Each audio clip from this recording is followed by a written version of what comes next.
ಎಲ್ರಿಗೂ ನಮಸ್ಕಾರ. ಇವತ್ತು ನಮ್ಮ ನಗರ ಭಾಗದ ಐತಿಹಾಸಿಕ ನಮ್ಮ ದೇವರಾಗಿರ್ತಕ್ಕಂಥ ನಮ್ಮ ಆಂಜನೇಯ ಸ್ವಾಮಿ ರಥೋತ್ಸವ ಇವತ್ತು ತುಂಬಾ ವಿಜೃಂಭಣೆಯಿಂದ ಪ್ರತಿ ವರ್ಷ ಕೂಡ ಒಂದು ವರ್ಷ ವಿಶೇಷವಾಗಿ ರಥೋತ್ಸವ ಮಾಡ್ಕೊಂಡ್ ಬರ್ತಾ ಇದ್ವಿ. ಇವತ್ತು ಸುಮಾರು 12ವರೆಗೆ ಮಾಡಬೇಕಾಗಿದ್ದು, ಬಿಸಿಲು ಜಾಸ್ತಿ ಇರೋದ್ರಿಂದ ಬೇಗ 10ವರೆಗೆ ರಥೋತ್ಸವನ ಮಾಡಿದ್ವಿ.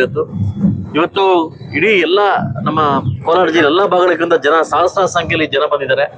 ಅವರಿಗೆ ಎಲ್ಲ ಜನಕ್ಕೂ ಕೂಡ ಅನ್ನದಾಸೋಹ ಹಾಗೂ ಇವತ್ತು ದಿನೇ ದಿನ ನಮ್ಮ ಆಂಜನೇಯ ಸ್ವಾಮಿ ದೇವಸ್ಥಾನ ಹೆಂಗಾಗ್ತಿದೆ ಅಂತಂದ್ರೆ, ದಿನೇ ಬರ್ತಕ್ಕಂಥ ಭಕ್ತಾದಿಗಳು ಹೇಳ್ತಾ ಇದ್ದಾರೆ ಇವತ್ತು ಯಾವ ಮಟ್ಟಕ್ಕೆ ತಯಾರಾಗ್ತಿದೆ ಅಂತಂದ್ರೆ, ಬಹುಶಃ ಆ ಭಗವಂತ ಒಳ್ಳೆ ವ್ಯಕ್ತಿಗಳ ಕೈಯಲ್ಲಿ ಆ ಕೆಲಸ ಮಾಡಿಸ್ಕೊಂತವನೆ.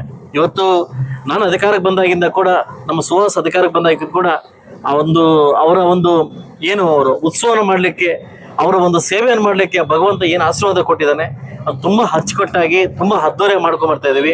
ಇವತ್ತು ಸಹಸ್ರ ಸಂಖ್ಯೆಯಲ್ಲಿ ಇವತ್ತು ಬಂತು ನೋಡಿದ ತಕ್ಷಣ ಇವತ್ತು ದೇವಸ್ಥಾನ ಹಿಂಗಿರ್ಲಿಲ್ಲ, ಅದು ಯಾವುದೋ ಮಟ್ಟಕ್ಕಿತ್ತು. ಬಟ್ ಆದ್ರೂ ಕೂಡ ಇವತ್ತು ಒಳ್ಳೆ ಜನ ಸೇರಿ ನಾವೆಲ್ಲ ಸೇರಿ ಒಳ್ಳೆ ಮಟ್ಟಕ್ಕೆ ಮಾಡ್ತಾ ಇದೀವಿ. ಆ ಭಗವಂತ ಎಲ್ಲ ನನ್ನ ಏನು ಈ ಮುಳಬಾಗಲ್ ತಾಲೂಕು ಕಾಯಕ ನಮ್ಮೆಲ್ಲ ವಜ್ರಕಾಯ ಆ ಭಗವಂತ ಇಡೀ ಮುಳಬಾಗಲ್ ತಾಲೂಕು ಜನಕ್ಕೆ ಒಳ್ಳೇದು ಮಾಡಿ ಮುಂಬರುವ ದಿವಸ ಒಳ್ಳೆ ಮಳೆ ಬಿದ್ದು ಮಕ್ಕಳಲ್ಲೂ ಕೂಡ ಇವತ್ತು ಸಂತೋಷಕರ ಸುದ್ದಿ ಏನಂತಂದ್ರೆ, ನಾನು ಯಾವಾಗಲೂ ಕೇಳ್ತಾ ಇದ್ದೆ, ನನ್ನ ಆದ್ಯತೆ ನನ್ನ ಇದು ಶೈಕ್ಷಣಿಕ ಕ್ಷೇತ್ರಕ್ಕೆ ಅಂತ. ಇವತ್ತು SLCದಲ್ಲಿ ಮಕ್ಕಳು ಜಿಲ್ಲೆಯಲ್ಲಿ ನಾವು ಫಸ್ಟ್ ಬಂದಿದ್ವಿ.